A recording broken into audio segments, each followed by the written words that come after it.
You hot mic'd us. Bullshit. Bullshit, baby. Bullshit, I did bullshit. Bullshit, baby. Like I want it. Bullshit, like I want it. Bullshit, baby. Like I want it. I'm not bullshit, like I want it. Like I... Bullshit, baby. Bullshit, baby. Woo! Coming to you live, the Blue Checkmark Boys on X. Is that our new name? Well, we can call ourselves that. We got a blue checky. I love that Ant's paid for a blue check mark on Instagram, but we haven't updated the No, they photo. gave the money back. Oh, okay. But so on X, what like how do they I bought a thingy. So did I, but they need you to send in pictures of yourself. So I tried doing that and they said it didn't count. Oh, Oh, X they- must just not be They don't weird care. and like They're say, just like, hey, just we pay want the to see money. photos of Elon you. don't just care. pay. Yeah, they're But just that like, was pay no- us. You have to have you have to have like 1,000 followers. Like there's a threshold, so you can't just create a new account. But So Instagram's like that too, but they want you to have only one. So this is the weird thing about us because there's 3 of us. They only want a photo of one person. So how's that work in groups? Well, I guess If we want to be blue checkmark boys on Instagram, which I've seen, okay, this is some behind baseball. I've seen channels that had the same amount, like roughly the same amount as of followers as us, that then got the blue checkmark a couple years ago and have doubled since. We haven't got the blue checkmark and we're stagnant. So am I Maybe- saying it's a conspiracy? No, I'm saying it's pay to play. What if And we I were tried to pay to play. put your face, I get like the it. check, and then change it? No, to as all soon as you 3? change it, they review. Debatable. No, what? that's what they say. It's So in the anytime. image, in the actual image, you have to have your face. Well, Yeah. we'll lose views. We'll lose viewers. I know. So you think you're going to pay to play by getting that blue check, Okay. and then they say that guy's way too handsome. We're unfollowing him. We just thought he was a sports fan. We're unfollowing him. Well, we AI. We didn't know he was a GQ model. I think we AI me and Adam's head on your shoulders and just say, I was born with a defect. I got 3 heads. We should try that. I got a 3-headed We should monster. just But do what if- like we should do something like that, but on a Cowboys jersey, Yeah. and What- just see if it Actually, if it what pans if out. what if we do you with our faces on just a shirt? Ooh. Yeah, we could maybe try something like that. Okay, we'll try it. Because I did try it with our logo that we have here, the Hills Have Eyes one. Didn't work. I haven't tried with our new one, but we're not going to get it with the new one where it's like we're doing that dope rap. Like we look like a rap album. We're too We're cool. rolling. Yeah, we're all screaming. Too So cool. I would love to get the blue check mark because I do believe it pushes your content more. Okay. There'd be no, why wouldn't they push your content more if you're paying to get some stupid little check mark on the platform? So I don't know. Something we can look into. Well, before you leave, let me grab a little headshot of you, and we'll let me doctor some stuff up. Sure. Or you got to go into the Instagram office with some guy's flogging his dolphin saying, gotta pay to play, baby. Gotta pay to play. Got to pay to everything's pay to play. Hey. Anyone that cracks. Oh, yeah. Correct. Crack 'em if you got 'em. That's a drip. That's a pink lemonade. Pink coming at lemonade. ya. Well, let me get a cherry bubbly in before Ad gets his. Let's crack him if you Crack got 'em him. if you got 'em. Yeah, we're in the season. We're mid preseason right now. We're mid preseason. Yeah, technically. We are. I mean, I guess Saturday would be Early mid. well because there's 3 games. there's only 3 Saturday's games, yeah. like mid. Wouldn't it be? 'Cause Well, there's 3 just ga- because Oh, the but game that- hasn't been played yet, so yeah, we're early mid. Early Once mid. the game gets played, we're late mid. but yeah. But then we're into the end. And they do something weird that they didn't do before. Like you'd have the final preseason game, and then the week after you were in regular season. Cowboys' final preseason game is, let me look at my schedule here, Friday, August 22nd, but they don't play till September 4th. So you got some time in between. You almost have 2 Yeah. weeks in between. That'll be 3 days before Michael Parsons gets signed, the 22nd, because he's getting signed on August 25th. I thought you said your birthday. That is my birthday. Why did I think your birthday was the 26th? Thought your birthday was the 26th. Because I lie. Well, Does he that's lie? okay. Lindsay's still mad that AJ hasn't said happy birthday to her. She reminds me every day. AJ still hasn't said happy birthday to me. I haven't seen her. I dropped Lindsay's birthday gift upstairs, by the way. So Oh, thank you. make sure you. I actually was thinking of bringing a gift for Lynn's. Like your I body? She would like your body. You just showed up gift wrapped. You're like, hey, do what you want to me. Unwrap me now. She's Keep like, you. all right, I'm gonna put some tattoos on that. How funny leg." would that be? That's actually a funny skit. Do what you will with what you want with this, and you're in a like gift wrapped, and someone just kicks the shit out of you. That would be the best. Do what you want with me. It's your birthday, and then it's Just just a beat the down, brutalest beatdown you've ever seen. like whipping down hills. And Just stuff. Like that getting guy that clocked. had the bear outfit that made the bear outfit to Grizzly get guy? Grizzly guy or whatever. Okay, we are in. Hey, welcome to the Wednesday night main event, fellas. The first one that we're officially in the NFL season. So That's it feels right. good. We we talked about the game. We were live streaming the game against the Rams. We discussed a lot about it. The game was essentially over halfway through, but we can touch on it briefly if you guys want. Do you have any thoughts different than what you had Saturday night when we were watching it? No, I'll just reiterate, like, where the hell did Malik Davis come from? Yeah. Why did no one talk about this guy? And do we have a serious Contender. a good problem in that, like, is do you add Davis's name to the potential roster now? And like, nothing against what's his name? I got Phil Maffa. I was thinking Jay Toya. Phil Maffa did well enough, playing like a bit of a bruiser role there, and was running the ball by himself, but didn't have that explosiveness that we saw Davis have. Mind you, Davis was doing it in the second half of that preseason game. The argument too can be like, oh well, he's going up against seconds and thirds. Well, we also had our seconds and thirds out there. Yeah, I'll so- never accept that argument if he's going against second and third. It's like, well, what do you want him to play even better than he's already playing? Like the guys, Yeah. like when a guy like Malik Davis comes in and every play is explosive. I think he had a 9-yard average, Yeah. or something crazy like that.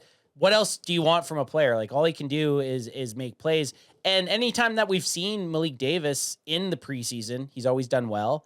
And then the couple times that he's had regular season game action, he's played well. So Look, it muddies the water a bit. it muddies the water. I need to see it 2 more times, obviously, and give him the chance. But if it comes down to it, like, I would rather have a guy like Davis. And again, looking at the contracts, this might not make as much sense than Sanders, who we've not really seen a peep out of, just for the fact of, like, I don't know, if he's young and hungry and Sanders is kind of like just going to find another role next year, I'd be interested in giving Davis the shot. Yeah, not guy. And he's been around here before. Yeah, with Williams and Blue. I like Already that. there. I like that Yeah. scenario. I like the idea of getting Malik Davis his turn, and if Sanders is that 1-year rental, then ship him off. Well, let me tell you this right now. The Dallas Cowboys unofficial depth chart that's on ESPN.com right now. Running back is Javonte Williams, Miles Sanders, Jadon Blue, and Deuce Vaughn. They don't even have Davis listed. No, I know. And that's what I think was so surprising is he wasn't out there. But anyways, that's all TBD, because if it doesn't happen in week 2 and 3, then who cares? We're going to be talking a lot about, or I've heard a lot of talk too, and it's fair because we got to talk about something, and this is the sample size that we have, is that week 1 preseason. I can't make too much out of it until I start to see patterns. And I think that's the way that we should all look at it is like, okay, someone may have had, for example, Flanoy, believe he went 1 in 5. 5 targets, had 1 reception. Not good, right? If he repeats that and basically ends with, like, I don't know, 12 targets and 2 receptions, cutting block for me, because what else is that wide receiver going to provide? But when you're getting 150-mile-per-hour fastball, so this is the thing with That's the wide hard thing. receivers, you're dependent on someone else. Running backs, Sure. it's like you have to make it shine. But here, let me give you a little size stats because I know you're a size queen over there. Yeah, baby. Oh, Oh, what'd you did I hit my? Oh, do you, Oh, you do muted mute him. it? You muted you. yeah, the guys in the chat wanted me to cut you off randomly, so I just Okay. did it. Oh, okay. Hey, I said hey the- guys I in the said that- chat, suck my I balls. said they're talking so much they won't even let me get a word in, so they just. Anyways. Oh, okay. Hey, go get in there. No. I'm fine. I don't even remember what I was gonna say. Were you gonna say something? Yeah, I was. I can't. I totally I forgot. was just blabbing Well, okay. on So about then when you running cut backs. us off, you got to get in there with some fire. cut him off. You son of a bitch. And then when I say that, we have the same mother, so that makes me also a son of a Yeah, bitch. bandwagon Bob is listening right now. So what I was going to say with this, I just want to get some size action here. Malik Davis. And then I'm going to give you the height and weight of Malik Davis. 5'11", 202, right? Not bad. Sexy. Phil Maffa, 6'1", 234. Big boy. Big boy. Like, That size is just something, with the way that we saw Maffa moving, and that he did end up getting a 3.6 average, which is like cusping on He looked good. He looked good. I And know, but he his didn't big- have any of those. He did have a big run. It would have got him over 4 yards per carry, 4 average yards per carry. It got called back by a stupid penalty. Can you see if we? I'm sorry. After you're done doing that, can you just No, see if we just have a that- film off a shirtless photo that we could take a look? I want to see. Oh, What yeah. I want to see what he's yeah, packing. that's That's what we're all working I'm with saying is that size is something that I just don't think you can replicate right now in the locker room, the running back room. So I want to give Maffa the same attention he got in week 1 preseason, in week 2 and week 3. But let me get Phil Maffa shirtless. So we were talking about diving into the running back order right now. I'll ask Ad here. Ad, going into week 2, what do you want to see from the running back position, or what do you want to see more of, or the lineup? Like, what are you expecting to see? I want to see against the Ravens. I want to see Jadon Blue, but someone in chat said that did he get injured? And just looking at it, it doesn't look like he even practiced today. So it doesn't look. We don't look like we're going to see Jadon Blue this weekend, which I wanted to see. I definitely want to see a bit more from Phil Maffa and Malik Davis. I don't care about Deuce Vaughn. I know that a lot of the packages that Shoddy was running for the first half of the game didn't really. I mean, it was like we're 3 and out with piss missiles the entire time from Milton. First 6 plays were 6 passes. It was so ridiculous. We looked at it after like the first quarter. It was like time of possession. They had 1 minute and 23 seconds With on the 1 field. yard. With 1 yard, it was ridiculous. I think right? also though, like we're looking at it as a game, and if I'm Schottenheimer and a coach, I might be going out there and just being like, okay, these are the things I need to see. I need 12 of these plays from Milton. Okay. Yep. I need 10 of these plays from this running back. And then you just roll through the game, obviously trying to call so that the plays make sense. Yep. But maybe they just didn't really care how the game started off because they're like, in these first 6 downs, we're throwing the ball 6 times. My only argument against that is that has come out where he's like, I needed to see Joe Milton with X amount of plays. But what's the best way to see Joe Milton with X amount of plays? Get first downs. So play fundamental football to get as many downs as you can. Yeah, why- To see Joe Milton in passing situations, right? Like Joe Milton on 1st and 10 at the start of the game. Do we need to see him throw the football? Probably not. You need to see Joe Milton throw the football on 3rd and 7. How do you get multiple 3rds and 7s? You pick up multiple first downs. I would also say, yeah, I don't disagree. Crack him if you got him. Crack me. There Ad, you go. you're Bring just it close, cracking bring it it now. close. No, I had an open one already. Oh, I see what you're He doing. had a tricky open one. Gotcha. Look at that fucking sweaty drip right there. But also, Mango. it might be like I want to shake the nerves out of this guy, and so I know my first 2 downs might be giveaways. So I'm just coming up with. I like that explanation. It's a preseason game where I don't want to take. Here's what I'd rather do when I look at these preseason games. Obviously, if someone stands out as like really ineffective, that's going to stand out. But I'm looking for the guys who showed up a bunch on the close-ups and were in close to especially on defense, right? Like seeing Leo Fau moving around and basically the first, 2 downs, he almost of the who did they play? The Rams offense. the yellow and blue team. The yellow and blue team. He was showing up almost every time in the close-up, either getting a hand on the player or making a stop himself or He's just vibing. being either play. And on the other side of the ball, it's like I don't want to see a big play to a dude and him drop the ball. A la Mingo had that one big play, which would have been awesome if he caught it, and he probably would have caught it if the guy wasn't draping himself. The Rams player hadn't draped himself all over. There was a penalty called on that big deep pass, if you remember, Yep. to Jonathan Mingo. Do you, or are you just saying? No, he Okay, caught yeah, it, but there was also a Cowboys penalty on the same play. no, there was a pass interference play. Yeah, but we had a penalty that brought it back. Oh, did it go back? Okay. They called it after the fact. So You still got pass interference counted, but then they moved it back. They moved it back. Yeah. Yes, yeah, okay. But anyways, that's the type of thing where it's like I would have loved to see Mingo make that catch, but I'm not going to ding him for not catching it because of a penalty. the penalty, right? But if he would have caught it, it would have been like, oh, he's number 3.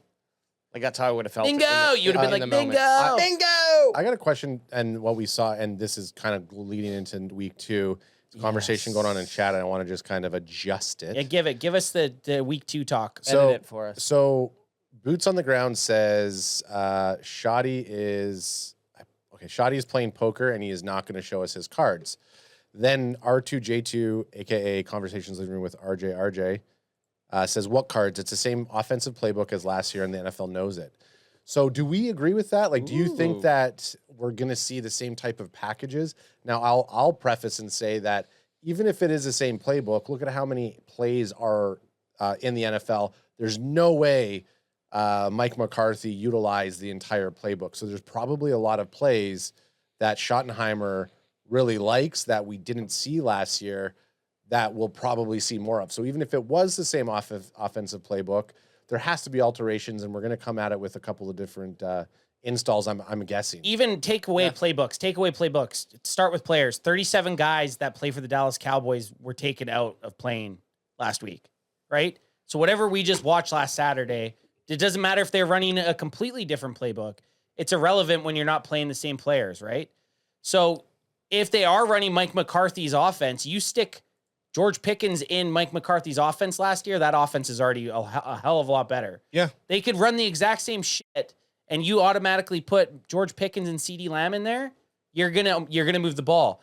1 year removed, Dak Prescott was second in MVP, and I think they were the highest scoring offense in the league. I think while Mike McCarthy was there, they were the highest scoring offense twice.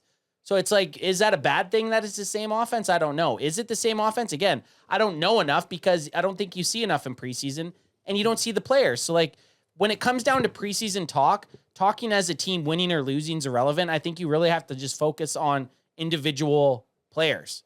Yeah. And not even coaching really, because the coach isn't going to coach how he does in a real game. Yep. I'm looking for just the good You're things. coping. I'm coping, sure. You coper.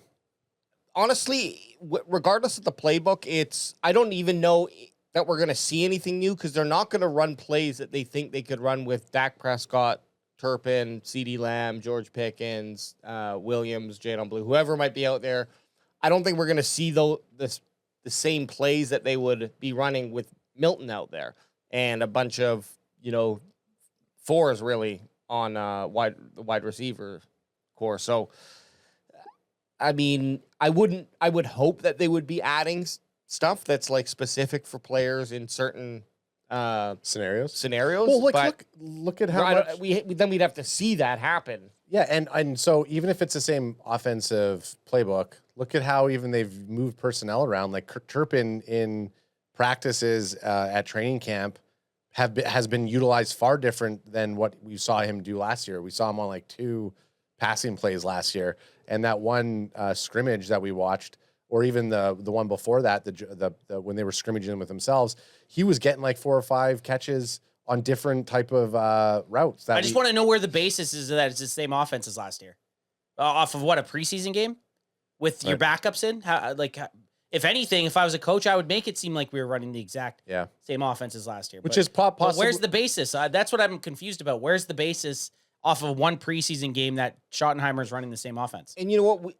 Maybe we do, like you said, maybe the addition of George Pickens or that type of dude is the key to unlock the playbook, and it doesn't have to change. Like, being super complex works if your players can handle a very super complex playbook. But sometimes if that doesn't work, then you do have to make a playbook for the team. And simple playbooks, we've seen simple plays, tried, tested, and true plays. The routes are all the same. They work, but you just need to be running them with like high efficiency, and everyone needs to kind of know their role about what they're doing. Know your role. Maybe that means that you keep things a little more simple, but you are excellent at those plays. I still think you see success. I mean, I think we all are kind of maybe on, I'll admit, like, I'd love to see some more trick plays and fun stuff like that you see in college football and whatnot, but it just might not be for this team. And you're better off to save that for a moment it matters. Save it for a moment that matters. But I think the point being right now, and I'm on board with this too, is let's not put our head over our toes after this one preseason game where realistically I don't know that we saw. I think how many starters did we see? 10 starters on the Not even close. field, I don't even maybe? think close to that. Yeah. I would say maybe five of that.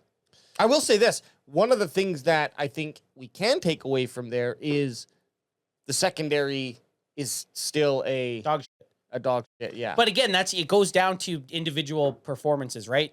Andrew Booth played like shit. Joe Milton didn't play very well. Mozzie Smith played like garbage, right? Like you can take away, you're trying to put guys in situations to see if they can then make it to the second team or the first team, right? Yeah. And if you can step up and play against the other twos and make a name, like Stetson Bennett was the best guy in the game, the quarterback for the Rams, right? He had a game. He had a really good game where Joe Milton kind of not the same, but back in a roundabout way to our running backs. Like, what are you guys expecting from our running backs? Like, what's the order you're going to play? Like, I want to know what you guys would do For this weekend? Yeah, for going to the Ravens. Because again, everyone watched the Rams game. Maybe we can move past the Rams game a little Yeah, bit. I can say who I thought. I just want to tag on the final on that playbook thing from R2J2. It's just my opinion and perspective from other teams' sports talk saying that. So he's just hearing what other teams are saying. Who knows? Exactly, though. But you don't really know until week one. It could be. It could be true. It could be true, but it could be smoke and mirrors. Exactly. That's where it goes back down to Bootsy saying showing cards. So I think what I want to see from our running back room, based on the performance from Phil Maffa, he's getting the first round of reps. Like he would be my starting running back going into the game this weekend, specifically without Jadon Blue being there. And then I would work in Malik Davis.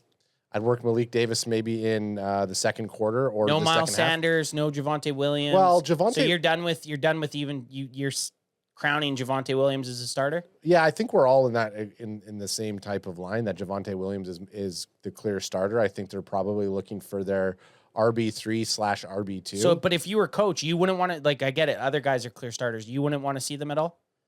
I would You maybe just want to go with the same dudes that we went with last week. I think week 3, the preseason week 3 is when I would start putting in like Javonte. The closest week to the game.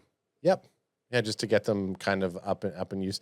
I mean, do you want to see them beforehand and then give them the week after? I would have had them last week. Yeah, that's true. I would have had Javonte Williams have at least one set of downs. You've never seen him run the football for your team. Yeah, you're right. I would have had all the starting offensive linemen out there. I would have had Dak. If I was the coach, I would have had Dak Prescott out there. Yeah, I honestly would have. Look, CeeDee Lamb was more of a. He got hurt.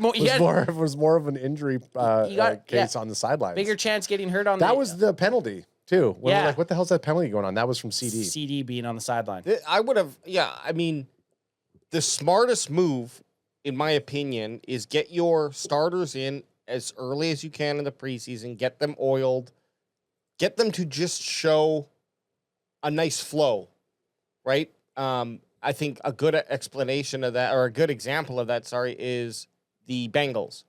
Mhm. And what they've done is they basically played their guys for whatever it might have been two downs, scored. Well, it was at least 2 series At because least Joe 2 Burrow skirts through 2 touchdown so passes. they did, so 2 series. But it might have been like 6 total plays, but still, if that's what it is, then they come off the field for the game. Or And for the then rest, you don't even need to see I don't them even for the know I rest put of him back preseason again. And the good thing about that is if I get out there and CeeDee Lamb then does have a little tight hamstring and he tweaks it, okay, great. Now I have fucking 4 weeks basically until the season starts where he can just rest that, and I don't need to see him anymore. I'm not gonna. Then now CeeDee Lamb doesn't go on the field if that happens, as an example. But now if they go into week 2 or week 3 and that happens, because part of it too is like getting the player up to game speed. Sure, they're in shape all year round, and yes, they've been training, but it's the brain to muscle connection that causes these injuries a lot of the time, right? Where your brain's working quicker than your body's going to react, and so it's not actually impacting. I'm making this up, guys, so just go with me. But I was, you know what I mean? I was bought in. But okay, like your leg is not impacting the ground at the time, at the millisecond your mind is. So that's where these, and your body's not in full fucking. It's not in game mode. Full game mode. It's important to get the players up to some speed. Rev that engine a little so that you know, okay, you guys are ready to go. Now you don't need to hit the field anymore. I understand a lot of preseason too is to get these questions answered, like our backfield. You still, yeah, But you still got to run the guys. quarters for that. I think one good example there is, Williams hasn't played it down for the Cowboys. De facto is our number one running back. Like Based on what, you know what I mean? But I still love to see him go in a game and run the ball 2-3 times. I don't know. How much better would you feel Williams goes in a preseason game, gets a handoff, runs for 15 yards? All right, take him out. Yeah, don't I feel need to great. see it anymore. Sure. Cowboy Up podcast, aka Big Fella, who already said, "Hey, is Chilliwack ready for the Big Fella this Hell weekend?" yes. So that's the biggest starter coming in on preseason Yes. week 2. Is Big Fella's in the studio. Hell yeah, that is. He says the great Tom Landry played as starters in preseason games. Jimmy Johnson played as starters in preseason games. 2 head coaches that won Super Bowls. It seems to be a more new school thing, I would think, because bitch mode. Bitch mode. It's a analytical decision of don't put the players out there who are if they crunch the numbers, I bet you there's a percentage that says it's worse to put your players in preseason because of the injury concerns. That's where I'm thinking a lot of these decisions. And it is. At the end of the day, that might be true. But yeah, you're paying some of these guys $2 million a year back in like 1991. Yeah, and it's like, okay, now you're paying them. Now you're paying them 40, 50 million realistically, if a starter goes in and he gets hurt, but this not playing your starters is a very new, new in regards of like less than the last 10 years, like last. I would 5 say years. Like the last 5 years, it's really become more of acceptable. Yeah, actually that'd be interesting. When was the last time Dak Prescott saw a preseason game? I'm gonna say 20. I'm gonna say 2020. Oh no, because that was COVID year. I'm gonna say 2019. Okay, we're just checking it out. That's my guess is 2019. This could take some time. Clock's a little slow. The last preseason game Dak Prescott played was in 2019, year before COVID. Because then he got his big contract, he got hurt in 2020. So then that makes sense that you wouldn't have played him the year after because you're scared that he's going to get hurt again. But Dak should have played last week. Dak should have played last week. And CeeDee Lamb should have played the whole offensive line. Javonte Williams, get in for a fucking series. It's either going to be the injury will come. Either it's going to happen in week 1 or 2 if it's going to happen in preseason game, or it's just a completely bad luck thing. Yeah, that could happen like a pile up or something. That could happen at any point in any game. And so I would always, I think we're all kind of just old school dudes where it's like, get your starters on the field, get them feeling the pigskin, get them rubbing that pigskin, Rub it up and down. And we don't need them out there for longer. If they go down and score in 2 plays, then they don't need to go back on maybe. If they get a first down, if they get 2 first downs and punt, I'm fine with that. But this is back to the original question that Ad answered, and AJ, we still crack them if you got them. What do you do with the running back room? We got on to starters playing. We went down a rabbit hole. Ad gave us the answer. I gave my opinion, and then Ant yelled at me. So I didn't yell at you. You said you should have just said repeat week 1. Preseason week 1. Yeah, I'm down for repeating. Because Phil Maffa wasn't the starter in week 1. It was Deuce Vaughn. Okay, had 2 plays. Okay. Well, so technically it wasn't a repeat of week 1. I'll agree with you. So then you should have said sit Deuce Vaughn. No, I did say that. No reason to have Deuce. I said Phil Maffa, Malik Davis, and then don't even worry about Deuce Vaughn. I think he's washed. That's what I said. You should just said sit him. And if the Cowboys are going to go that route where they are not going to start starters, then it's okay. Replace Deuce Vaughn with Miles Sanders then. Let's see what he's got. And then I want Davis and Maffa. And whatever order you want to do it in. I just would hate to go, again, 2 full or 2.5 quarters of Maffa. Yep. And then Davis at the end. Sprinkle some Davis in earlier on so we can see how they do against that quote-unquote higher competition. I think the seconds would start in the first half, and then maybe the thirds and fourths would start in the second half. But I just hate the fact that Javonte Williams and Miles Sanders are like untouchable right now. I know. They're 2 dudes that have never, in my mind, they're in the same.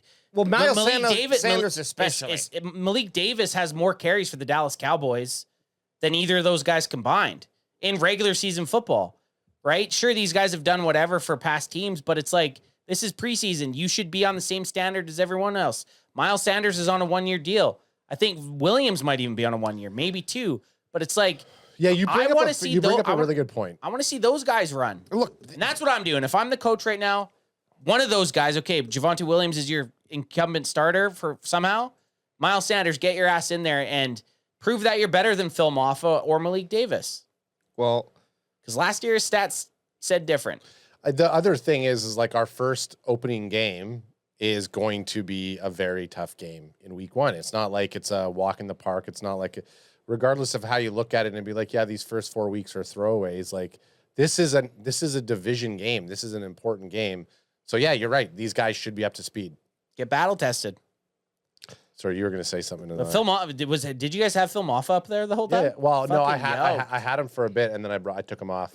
Looks good. Yeah, looks good. I Looking like it. tough. If that's him at 237, Yeah, that's insane. I mean, you can add another 5 pounds just to give him a little bit of softness around the edges, Yeah, just beef him up. beef him up a little. Beef him up. He's not going to lose much speed. He's not. He's on steroids. See this thing. What are the other player groups that you guys are going to be looking at? Offense, in week defense, 2? or just anything? Sure, offense, defense. I mean, let's just flowcate. Receivers, Yeah, receivers. I think Trayshawn Holden stock kind of, up. yeah, he at least deserves maybe to get some more reps before, kind of like Malik Davis, deserved to get a little bit more reps before the games in the fourth quarter. Like, let's see him out there, maybe with the starting offense. He had an awesome sideline catch. Had a great, burned his man, got wide open, and I would like to see him with some more reps because, like you said, Flanoy went 1-5, and I'm not taking anything away from the wide receivers last game because, unfortunately, it took Joe Milton. Fastball Milton. Yeah, it took Joe. What did I see on Reddit? It was Sorry, go ahead. it was Joe Milton. If you need 60 yards, Joe Milton will throw you 60 yards. If you need 5 yards, Joe Milton will throw you 60 yards. Yeah, it's like that one where you see that adult playing with those little kids and he's just whipping the ball. It's like the Peyton Manning skit. It reminds me of the Peyton Yeah. Manning skit when he's on Saturday Night Live and he's just whipping the ball. But you're thinking the dodgeball one, right? This is where what I'm thinking is Milton might be a little hyper excited. That might mean the same thing. But he might be a little excited. So if that was me, I'd be like, okay, just get him out there throwing the ball. I know he's going to fuck up, but get him to start to calm down in the pocket now. And maybe that's what we'll see coming into week 2. An improvement from Joe Milton from the start of the game against the Ravens. That would be something I'd really like to see. And that maybe does help out with the wide receivers a little because they're not going to have to fucking be, wrapping their hands after a game. My hands. They're all bruised. I need They cortisone just shot their in my bodies. hands. I don't even Purple think they were hitting their hands. They were just like bullet passes. It's like, And you know what? In fairness, Brett Favre Favre. had the same thing, But he hit their hands. but he would hit their hands. Well, but players would complain about fastballs. Technically, those first couple catches, they were hitting the hands. The guys were just, it was so high in there and fast, the velocity for them to catch volleyballing. it was skidding off. It was skidding off their hands. Accuracy. If he gets the accuracy down, he's He's- calmer in the pocket. Even when he's throwing 60 yards, he still overthrew a couple of the guys. Totally. I think we did see him get that nice soft touch pass into the end zone. So it's like, he can do it. Yeah. It seems possible like he can do it. He's End stroked zone. out. End zone has a little bit of because you can only go Yeah, to you the have end of the end zone. So you have that thing. So it's there, like a little bit more of a psychological thing. But if he can bring that into his game, Just pretend everything's an end zone. roided up CeeDee Lamb just fucking whipping the ball at people. Yeah, just buckling down. And we're going to have the resident Joe Milton hater in studio. Big fella's gonna be Big in here. fella, I was listening into the show last night, the Cowboy App podcast, and he was not pulling punches. He was telling all the guys on his panel that he warned you guys about Joe Milton. And he was actually on our show a couple weeks ago, and same thing, warned us about Joe Milton. And we talked about it earlier, but I think I'm throwing the first three plays I'm throwing with Joe Milton. This week, it makes more sense to me to do now Yeah. than it did last week. Now it's like, okay, we saw you throwing the first 3 plays last week. Get a first down, having the ball in your hands the first 3 times this week. And that's already a huge improvement. So big fella chimes in. Trey Lance is 10 times better than Joe Milton. This shouldn't even be a conversation. I wish the Cowboys would have went and got a true number 2 quarterback. Well, we wanted the Cowboys to draft a quarterback this season. We also said we would have been fine with the Cowboys retaining Trey Lance if it made sense. Right? Yeah. We did say that. We also are on record saying that we were more excited for Joe Milton this season than we were for Trey Lance last year. I still am more excited for Joe Milton. I actually liked seeing those long bombs, regardless if they're overthrown. I wanted Joe Milton 3 touchdown, 300-yard game while big fella's in here so we can all. Oh, it's going to happen. It's going to happen. Or it's going to be the opposite. He's going to have 3 interceptions. Either the 3 of us are going to be happy and be like, Chris, what do you think? Or Chris is going to be like, I fucking told y'all. So Milton's contract is a $2 million. Or sorry, Trey Lance's contract is a $2 million cap hit 1 year. That's a good deal for the Chargers. It is a good deal for. And he's Trey played Lance. well. He's played well for the Chargers. I don't disagree with what Chris says. Like, I would have loved to run it back with Trey Lance and give him a real chance, especially after when you see what he did with the Chargers. But I don't know. Would he want to come back and sign with the Cowboys? Because the Cowboys had him under contract and technically would have picked up that, what was it, 4th-year option or 5th-year option? And it was like 20 million or something. They were obviously going to have to say no to that, and I wonder if in that case, if the Cowboys offered him, say, $2.1 million instead of $2.05 million, would he have signed with the Cowboys? Like, was it that much of a difference? Like, did he care, or was it like he just wanted to go somewhere? I would have, if I was him, because the fact that like once the Cowboys were out of contention, I don't know why they weren't playing Trey Lance. We knew what Cooper Rush gave us, and we were all pretty vocal about this. We were all at the point like, put Trey Lance in, so if he has something, you guys can try to retain him for next year. And if we lose, who gives a fuck? Can blame it on, oh yeah, but we're testing things out with a number 1 overall pick. We're just testing things with him. And he never unfortunately got that chance. So I'm pretty sure we were kind of fine with bringing him back. We were also fine with bringing back Cooper Rush. But Cooper Rush, guess who's going to be quarterbacking this weekend against the Cowboys? Well, Cooper Rush and the boys. Do we see, guys, is it Matt Greer? Will Greer. Mike, Super Bowl champion Greer. Well, we call him Rings. Look, he is Ringy Greer. He walks around with that stupid Eagles ring that has you press it and the wings shoot out of it. Oh yeah, that's what does it actually? Yeah, that's what their Super Bowl rings are like. That's kind of cool. But he's also an ex-Gator and Mountaineer, and I love my Mountaineers. And he looks like NJ Dub. He had a decent little skedaddle run at the end of that. Nice. Yeah, he played well, and Milton was hurt at the end of the game, so we'll have to monitor that. Either way, Milton was holding his forearm or some shit at the end of the game, I remember. One of these dudes, we can't go into week 1 with a debate of who our number 2 quarterback is. Either it's going to be Will Greer, which I'm totally happy with, or it's got to be Joe Milton, which I'm Bazooka Joe totally happy with. But one of those guys needs to claim that second ranked position for quarterbacks. The other, but to circle it back here to wide receivers, is like, okay, if we're having problems with the quarterback not making passes that we think that they should, or Rocket Milton, Bazooka Joe, Rocket. Yeah, sorry, I didn't know Ant left. I know he snuck out, but Rocket Joe. Yep.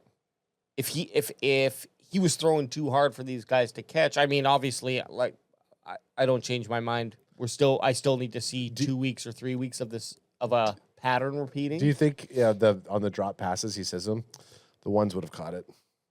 Ones would have caught it. CD caught that, and he might be right, man. Like, ones would have caught it, but you still got it. At the end of the day, it doesn't matter who's at fault. If you're passing footballs that your receivers can't catch, GP3 would have caught it. Yeah, exactly, 100%. And again, like, look, this is an opportunity for him.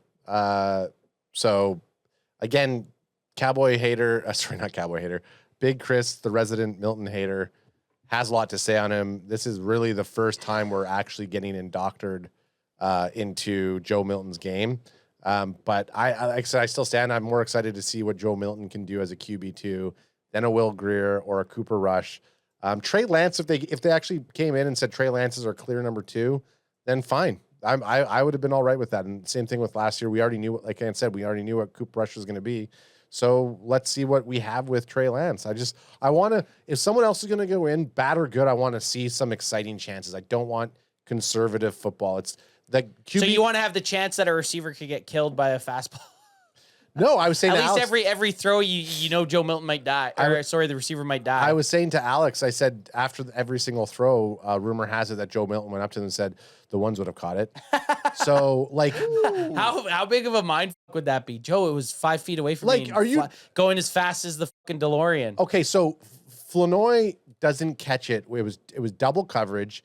It hits off of Flanoy's stomach and it goes into the defensive back's hands in the almost basically in the end zone on like a 60-yard bomb. If that was GP3 or CeeDee Lamb, would they have came down with that same ball? Oh, shit, yeah. Okay, so like Every day. I want to see Joe Milton with our ones. I want to see him whipping it at Turpin. So you want him to take over Dak Prescott's spot? I want to see what he can in preseason. Yeah, well, then that goes back to like I would love that. If you want to sit Dak Prescott, fine, but get some dogs out there. Like you're not even getting a true representation of what Joe Milton can do without it. But we're gonna see a lot of Joe Milton as long as he's healthy. You're gonna see a lot of Will Grier. We said wide receivers. We said Trayshawn Holden. Is there any other wide receivers that you guys? I mean, who was it? Josh Kelly had a nice catch for a 2-point. None of us even knew the fuck he was. This is my thing. Like, that's all great and dandy.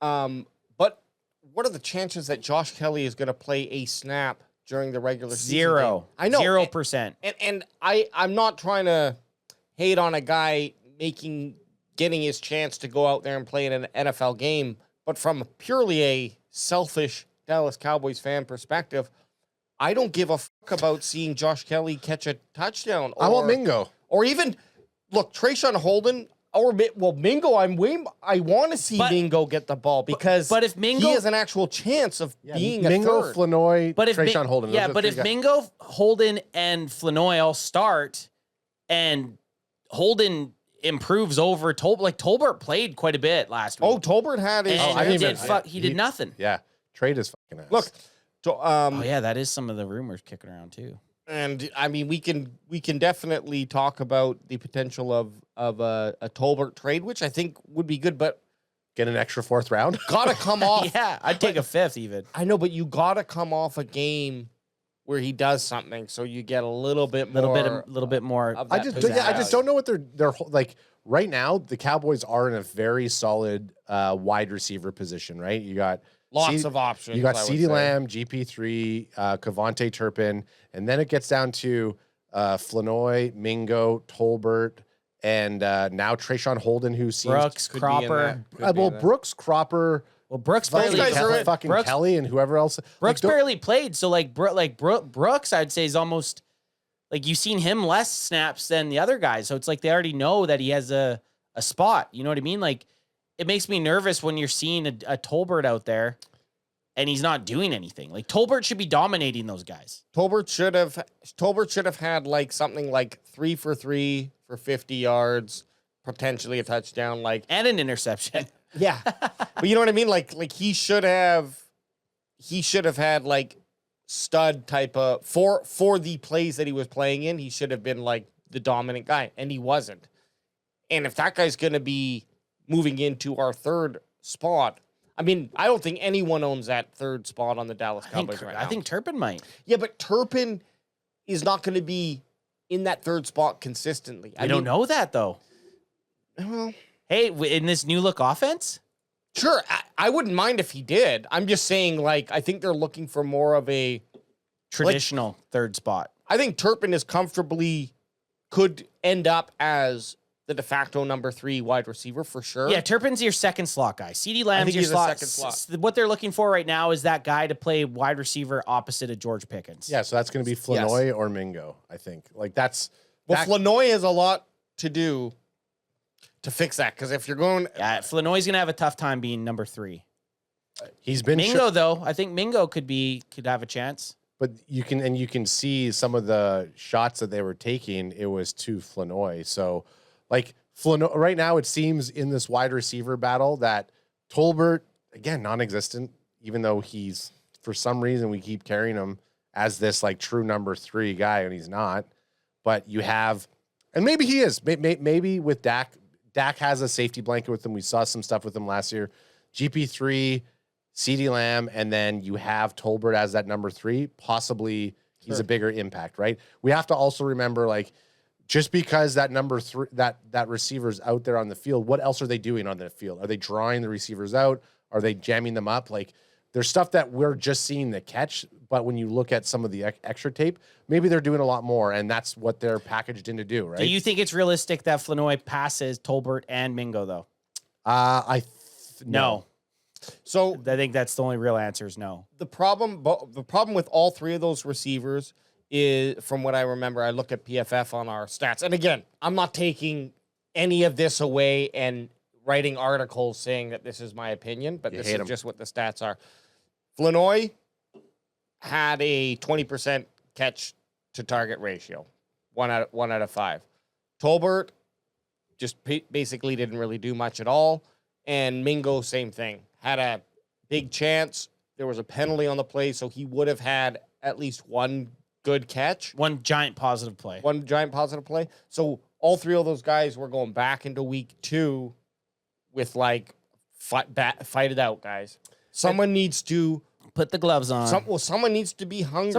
Well, we talked about this before last week. Just someone step the fuck up. Someone step the fuck up and say, no, this is my spot, and you need to beat me for it. And you need to beat me off to get this spot. There is a key component, though, to those wide receivers stepping up, though. They need to get the ball. So go up to your quarterback and say, hey, if you don't hit me in the fucking hands. If you don't fucking hit me if you don't take my body apart with your throw. I think a quarterback would argue this too, though, because we can go, I don't disagree, but a quarterback would say, yeah, but he didn't run the route right. Yeah, it wasn't in the right I was spot. throwing 4 yards in front of him, and he ran 5 yards too far. Or not like, fast so who did he target on those first 6 drives? Do we remember them? No. Deuce Vaughn on one of them. But let's just look at like, take those arguments, those positive arguments away, and just looking at the stats, no one has totally agree. No one has showed up yet, and they may have good excuses, but it won't matter. Like, you still got to get out there and be able to play. And the guys who do make plays, a CeeDee Lamb, for example, he's going to be catching those balls that were 50-50 and went in the losing way. He's going to be catching them in the positive way. So that's actually a great point. Back to that one that Flanoy didn't catch, and then it got an interception. Like, that was double coverage, and Milton hit the receiver there. Right, it just happened to be a little bit low, and then it flipped just off catch to the side. fucking ball. You look like a stud, and then I might say he has a chance. But okay, so we talked offense, running backs, wide receivers. What about defense? I didn't, guys. I'll be honest. Like, I even remember trying to look for Mozzie Smith and not really seeing him on the field. He didn't play. Yeah, he did. The ghost. That's what I mean. The ghost of Mozzie Smith. The ghost. And did you guys see the quote? I put a quote in the DMs. Did you guys read that? No. Okay, pull it up. Pull that Now that we're talking about yeah. I did see this, and I actually pull it up on the screen there, sweetie. Yeah, I actually saw the actual video of it. I was trying to find the video, couldn't find it on Twitter. I thought one of us could. I'll read it, and then one of you guys has to play Mozzie. John Machota, Cowboys defensive tackle Mozzie Smith was not pleased with how he played Saturday against the Rams. Yep. I was going to say, I was going to read as John Machota. One of you guys Are you doing something too? I just didn't do anything. You got to do something. I'm first round pick. There are expectations and all that. This is my 3rd year. You sound like a country singer. I know, because if I went anything else, I could have been someone who think cultural appropriation or something. So I've went with a country This style. is our defensive tackle. Look how skinny he looks. Yeah, he looks svelte. Look, he didn't do. Was he talking about just his game or his last 2 years also? I don't know. 2 as well. And I don't ever want to. But this is the position we've put ourselves in voluntarily, is to judge players, and I will not give that up. And take it for what it's worth. Mozzie Smith, 3rd year, so absolutely, there's still a lot of growth that could happen in his career, and I do hope he has a good career. I'm not seeing development at all from this guy, or hearing it from anybody. He is so slow, like literally getting off the ball. He is probably one of the slowest players I've ever seen in my life. So slow you don't even see him. You don't even know he's on the field. This is why he gets so much, is because by the time he's standing up and getting ready to rush, it's already been like literally a second. The play's Can over. you guys next on Saturday, like, just tell me when Mozzie's on the field? Because I legitimately was looking for 58 a few times, And I honestly, until I saw his quotes, I didn't think he had played. Well, I didn't think he played. He played like 14 or 15 snaps, Which is enough that you should be able to tell he's out there. I went and ran through PFF, and I'm trying to pull this up right now. But of course, I can suck at it. I'm trying to pull up our PFF numbers. Okay, well, what you talk about? Crack him if you got him. Because I think this is crack him if you got him. Actually, let me just do this. Sorry. I'm going to pull up our PFF grades. There was one. We'll look at Mozzie Smith here. And there, like I said, a lot of these guys have like 14 or 15 snaps. But Childress. Childress? Childress? Childless Childress? Just Childress? Childless Childress. Childress? This dude looks like someone who could fuck. And if he does this in the next 2 games, he definitely should have a... Get up on the board here. I'm trying to. I can't remember how I did it. You know how that happened? Okay, here. I remember now. There he goes. Now you're doing it, Peter. So I got Ban the man. Rufio.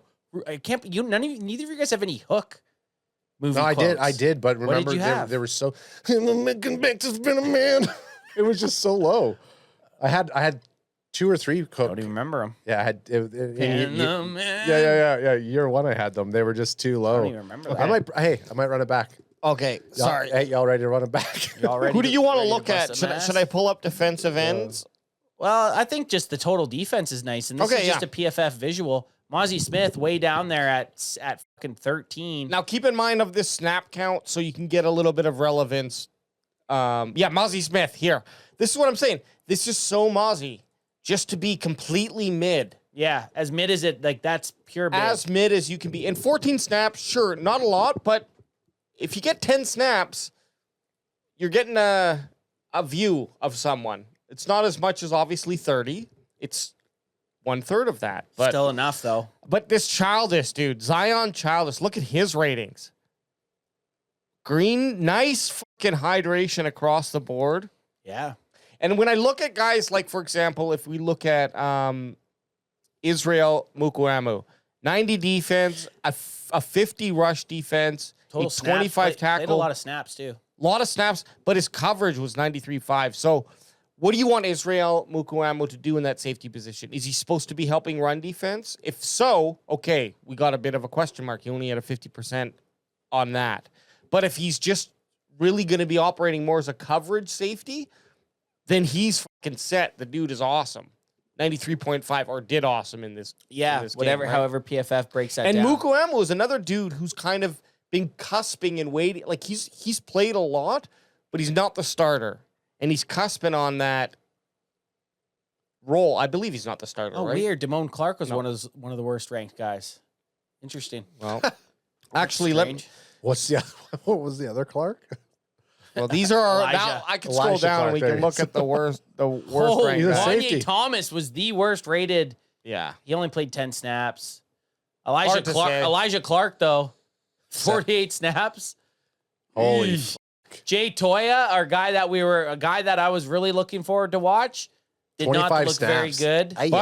But rookie is like, okay, you got your face smashed in, and now how are you going to come back? Like a rookie, what is he, 6th or 7th round? So it's like, that's what we expect. And same with Tom. But look, I think the problem here, when I looked at this, what I noticed is like, we had one, I would even say just average defensive interior.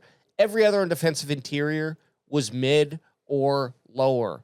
And talk about the Cowboys not knowing how to pick a defensive interior player. Maybe they need to just let other teams do it and then go after that guy in free agency. Trade for him. Like just say, hey, like go to a team that has 3 half decent ones and go for the lowest tiered one. Or would still be a starter. Or the best. Or the best. Or go out in free agency and save up that $30 million you need or whatever it would be to sign the guy and fucking sign him. Because what we're doing is probably totaling $30 million a year in just running different dudes through and contracts. And like, if you total it, I'm sure it wouldn't be 30 million, but you know what I'm getting at? Like, if the total of just testing guys that fail equals $15 million a year, you're better off just getting get a guy for 18 million and let's fucking get rid of the headache. Well, because right now, Mozzie, I think, still slated to be the starter. That and it's this is on repeat.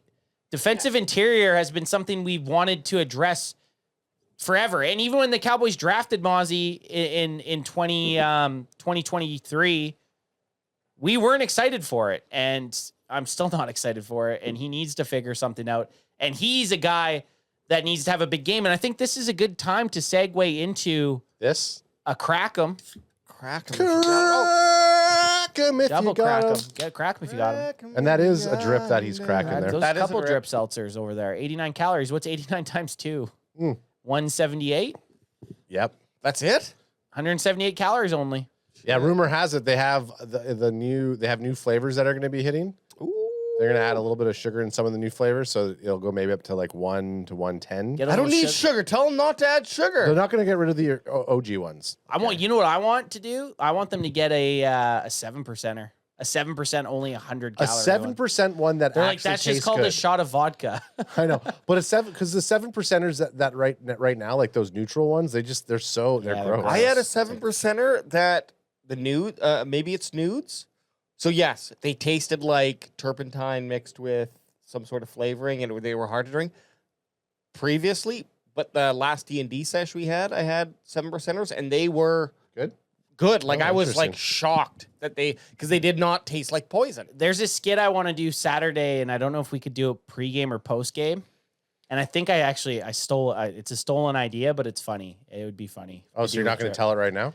No, I think we'll just bust it out. I We'll think bust this, it out. though, Like, on- it would take us like 10 minutes to film. Okay. Depending when Big Chris gets here, we could either do like we could meet for a kind of late-ish lunch, depending when he gets here. Have a I'll lunch. be at Rikers football games till probably game time. Yeah, So- but we could okay. meet with Yeah, you guys Big can Fella. I have a good one that I'd like to do with Big Fella. Okay, sweet. AJ, Yeah. you also an ad. I'll get you maybe at halftime. You need a change of clothes though. Okay, and Okay. Just have a change of clothes, Like, especially underwear. No, just kidding. I'm assuming we're gonna hit majors afterwards. Possibly, we'll see what happens. Possibly. Oh, yeah. Big Chris is coming down. Oh, Yep. actually, you know what? He should be staying the night. I can't see him leaving. We'll have to wait and see. I think we're having a boys camp out. A boys camp out down Camp in out. camp out in my backyard. I was gonna say is there a fire ban yet? no. There should be. There is. It's either called. It's not Texas water or it's like a ranch water. Ranch Texas water. Shit's gross. 12%. It's gross. 12%. Is it available in Texas? No, it's available Here. here. Okay, well, I was gonna. Oh, It's well, gross. fuck, maybe It's I'll give it a gross. shot. It's like it tastes like just like you're drinking tequila. Question, guys. Oh, and Question. sorry, because they're just Question. asking in the chat. I tried to find a way to order them in the U.S., but you can't. 6 months-ish, they should be available in the United Oh, States. They're we'll let working- you guys they're know. working on it. So Oh, yeah, drips, we'll drips let coming. you guys know. But back to this question. For Dono Dub? or D-Easy, let me go with that. D-Easy, 17 total snaps, had a pretty decent grades from PFF, actually. 71 on his defense, 65 on his rush defense, and 66 on his pass rush. So above average. Yep. But 17 total snaps. Shouldn't he have played like 34? You know what I mean? Like, get him out there. Since we're not playing Sam Williams, Which since we're not playing. we might see him up it in this next game. That's a guy that I'll be seeing to see if he has more than 17. But where's Sammy Dubb and where's Marshawn Nealon? Yeah, well that's what I mean. Like Ezeraku right now is your 5th defensive end Like, why are we not seeing because they're ahead of him on the board. They're just ahead of him on the board. But like, so where's the cutoff I know it's for like defensive ends? why not have somebody out there? Are we starting at the bottom of the depth chart and then making sure we rotate all Yeah, those guys well, in it's- That's what it first? Like, seems. There's no defensive tackles, so they're just going to play defensive ends all season. I will this weekend have us with like updated depth charts with numbers and stuff, and we'll print them out, and you'll have them over there just so that we have a quick sheet, Such a Yeah. good host. you know, just like what we did for the college. Yeah, because there was a couple times I'm like, who the for college and for fuck the is this guy? for the playoffs. So playoffs. And I'll do Baltimore as well. Baltimore. Well, Give you're a gonna fuck about their want, backups. you kind of want to know, though. You can if Yeah. you do it. I'm not looking at it. You kind of want. Don't even print me one. Print him one and just Print me one so I can crumple it up He on is the gonna show. look at. He is gonna. You know what? You're gonna crumple it and then I'll be picking third through. quarter you're gonna be. Hey, hang on, who okay, is that who's guy? that guy? Just in case we're looking at defensive tackles to pick up. Okay, but Yeah. back to this is a little segue. I said segue and then I got us off track a little bit. Out of this guys we've talked about, defense, offense, whoever, who you've thought about, who's this, like after game one, who's a guy that you could see being a surprise cut? Okay, I think it's a little too early, and first of all, I just want to say I like this, and I want us to do this in week 2 and 3. Okay, as bring well, it back. Let's bring it back. Because it's just certainly going to change. Because I would say like a guy like a Mozzie Smith is on my cutting block, or a Schoonmaker is on my cutting block, because they're just not doing anything for what they should be doing. They're taking up the position de facto, and I'd rather have that be open and find another guy. That being said, I don't think those guys are, because they're in their first-year contracts, they're not going to be cut. You're going to ride out that first-year contract with those guys. I think. At least into year 3. At least into year 3. But they would both be surprise cuts. They So would be. But I it's- don't think it's probable. The probable ones, I think, are, for me, are Deuce Vaughn is a very probable one, especially with the emergence of Davis. At some point, you're going to have to say, we got to stop the experiment. It's not working. There's no opportunity for him in Dallas to step in, and he might be better off to go to another team where they could utilize him, and they need a guy like that. Whereas I think Dallas, any place that he can step in, you either got Turpin or another guy kind of that can also fill that role better. And the other guy is Flanoy. And I don't know if that's a surprise cut because he's not really ever played for the Cowboys. But if he continues to have those dropped passes, and some of that might be on, I'm looking at him because like he's like I'm a Flanoy like defender. No, I don't even hate the I talked to I'm his just parents saying- at camp, and now I'm a Flanoy You- defender. Exactly. You did talk. Yeah, you did. But if he continues with a 20% reception rate, it's just not what are we looking for? Where are we going with this? Either the quarterback's so fucking terrible, and then that we should deal with that issue, or you got to look at the guy. Boost me up some offense here, then. Okay. Let's do So I that. wouldn't mind seeing this. Yeah, I agree. I wouldn't Boost mind me up seeing some this. offense, sweetie. Let me see what we got. Let me see what we're working with. Let me see where. Hang on. Oh my God! Tell me who you want me to fuck. There Not we go. Flanoy. Offense. We're looking at broad offense. This is sponsored Oh, by actually, you Chris know what? Hang on. Collinsworth and the PFF. Let me go with stats. What do you want to No, look at? I like the grade. I like what you have here. Okay. I like what you have here. Because we saw it Yeah, on yeah, defense. true. It's So got the grade. Flanoy actually, according to PFF, I know he wasn't bad in terms of PFF grade. what he played with it on the field. Like he's out there doing other things than just catching a football. That's great. But at the end of the day, you have to catch. You got to catch the football. And like I do agree, it might have been he had the 4 worst passes from Milton. Well, So- where does it show the amount of attempts that they had that game? Well, Does AJ it? was going to go stats, but I just wanted to see. Their grade. We can go and look at that. Just scroll after. down. Let's get Yeah. to the bat. Ooh, Awesome Richards had a nice little blue there. Yeah, awesome. Richards played well. Ooh, Ringo Mingo. This is their total. Good. Yeah. Look at Joe Milton. My dogs. Oh my. Lael goodness. Collins Look got at out Luke. there too. Luke was out there for 18 plays and fucking shit the bed. And you said AJ, that was your. I'm going to say he was your surprise cut. Is Luke Schoonmaker? Yeah, Was I your mean, I surprise don't- cut. Again, he won't get cut because he's on the contract. That's why so it'd be you a keep him, surprise cut. but it would be a surprise. That's why it'd be a surprise cut. I think you could say Mingo or Tolbert as well. Yeah, I mean, they Trayshawn all played Holden. pretty bad. Okay. But Phil Maffa. let me just Ad's just saying the names. Yeah, I am. Trayshawn Holden. Okay. Well, I'm just saying, like these Phil are the Maffa, guys that okay. I'm looking at that they're not bad. So give us your Ad then. Give us your. Well, I just want to see what I wanted to see was the Receptions. targets, right? And, Yeah. and So I'm gonna sort by targets, thank you. and then you can see Flanoy. Okay, fuck Flanoy. But Ants made a good point. Outside of that, that's a terrible stat. 1 reception for 5 targets. But he was obviously getting. But he open. was not Rivaldo above Fairweather, 3 for 3 with a tud. tight end. Yeah. 3 for 3 with a tud. Yeah, but his stat his PFF wasn't great. Not great. No. It's kind of weird. I think Like, the things- they don't heavily favor touchdowns, do they? Yeah, or 3 for 3 catches. So I guess as a tight end is what he is. Well, they got blocking. Lots to do with blocking also. So Malik I Davis. know, but his pass blocking was his best thing that he did. I know. So how is this going? How are they doing that? It's just PFF. Probably man. things way more than others. So snaps while running a reception route is this one. So this is not block, like purely on passing. on going for passing. Yeah. Is Tolbert on the list? 66.4 was our top with Josh Kelly.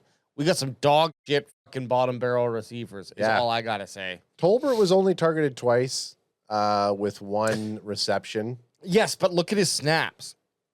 Over here. Right. Okay, so that it would be nice for them to have the snap count beside the well, targets. you're milking it now. We need a player here. We could look at stats all day. You watch the game. Who's somebody that's a surprise cut for you? Surprise cut. Ooh. For receivers? Doesn't matter. It could be anything. Offense or defense. Any player. We just got looking at this. Yeah, Ryan Flanoy would be a surprise cut for me. So the same as AJ. You guys are both going Flanoy as your surprise cut. Yeah, because I mean, like Jalen Brooks, it's like, okay, you could cut him. I wouldn't be surprised. Really? So why is I'm just like, so to me I should have rephrased the question. Like a 6th or whatever 7th round pick that he was getting cut to me doesn't seem like a surprise. Like a Schoonmaker's a surprise to me. Like a Amazi Smith, it might not happen as a surprise cut to me.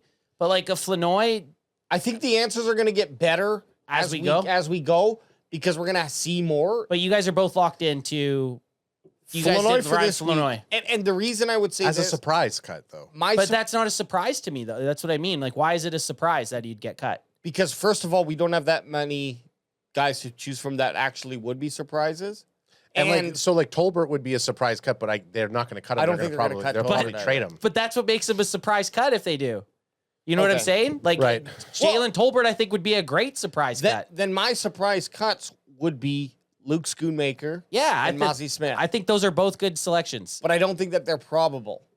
Which makes it a surprise. That's what I meant. It's like a guy that you and I think I should have explained it better.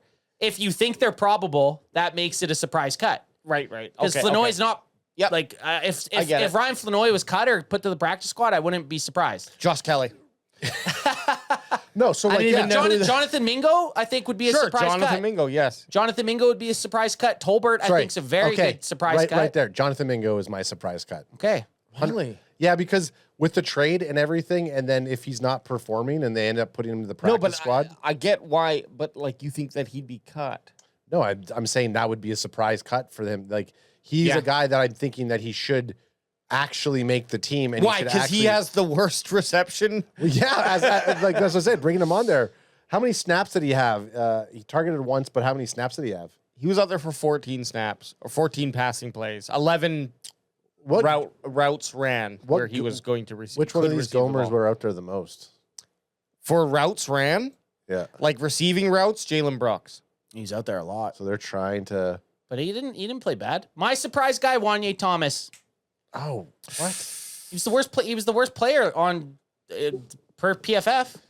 He's like a capo. He's like a made guy. So you see your reaction when I said his name? Yeah. Well, were you surprised? Yeah, I was surprised. But hey, you are absolutely right. Wanye Thomas. There's my surprise cut. He's a guy that's played decently well. The safety room is packed. I think another guy that I could have either Wanye or Marquez Bell. I think either of those guys would be a surprise cut. Dude. I don't see Bell.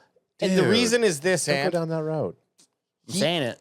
I look at this too with these guys is I'm like, okay, he might be dog everywhere else, but here he had a really high, almost 80% ranking for his tackling. So, which, okay, that doesn't really say much. But if it was like coverage was 80, but he had 30s for everything else, that's totally fine because it's like he's in there to lock down coverage. So look at Marquez Bell, right? Safety. Mm-hmm. Look at Wanye Thomas, safety.